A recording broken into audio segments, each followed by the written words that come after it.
না, চারিদিকে শুধু দেয়াল আর দেয়াল। আপনারা কি দেখতে পাচ্ছেন?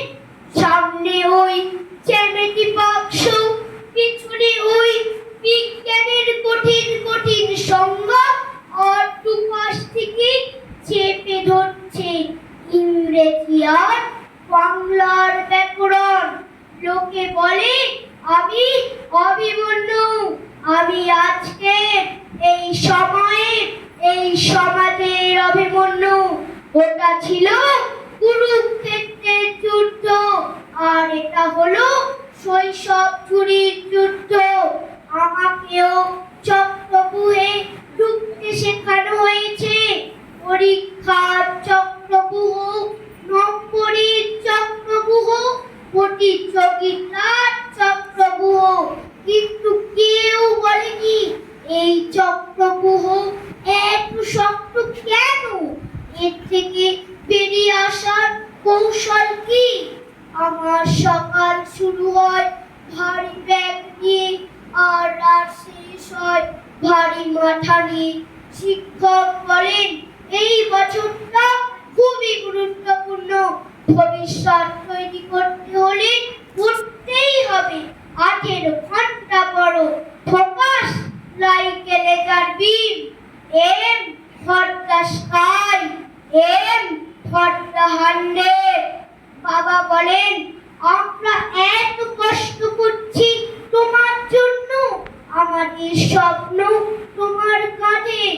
100 is not a number, it is your identity। মা বলেন কাউকে কষ্ট দিও না, হেরে গেলে সবাই কি বলবে ভাবো, time and time wait for not. ভালো মানুষ হতে হলে কি শুধু করতেই হবে? 9 ঘরে নম্বর পেতেই হবে এমন শিক্ষা ব্যবস্থার চাহিদা হবে কেন? সেই শিক্ষা ব্যবস্থা শৈশবকে ধীরে ধীরে শেষ করে দেয়, এমন শিক্ষা ব্যবস্থার প্রয়োজন কি? আমি চাই ছোটদের কথা শোনা হোক, বোঝা হোক, আমাদের ব্যর্থতাকে অপরাধ মনে না করা হোক। সবাই ডাক্তার হবে না, সবাই ইঞ্জিনিয়ার হবে না, কেউ হবে শিল্পী, কেউ হবে খেলোয়াড়, আর কেউ হবে ভালো মানুষ, আর সেটাই যথেষ্ট। আমি লড়াই করতে রাজি, আমি পড়াশুনো করতে রাজি, আমি দায়িত্ব নিতেও রাজি, কিন্তু আমি চাই এই লড়াই হোক আমাদের সবার।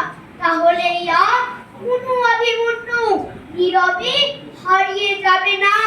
তাহলে আমরা গড়ব একটা সুন্দর আগামী। তবেই কবি সুকান্ত ভট্টাচার্যের অমর বাণী হবে সার্থক।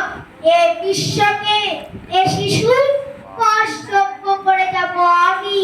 নবজাতকের কাছে এ আমার দৃঢ় অঙ্গীকার। নমস্কার।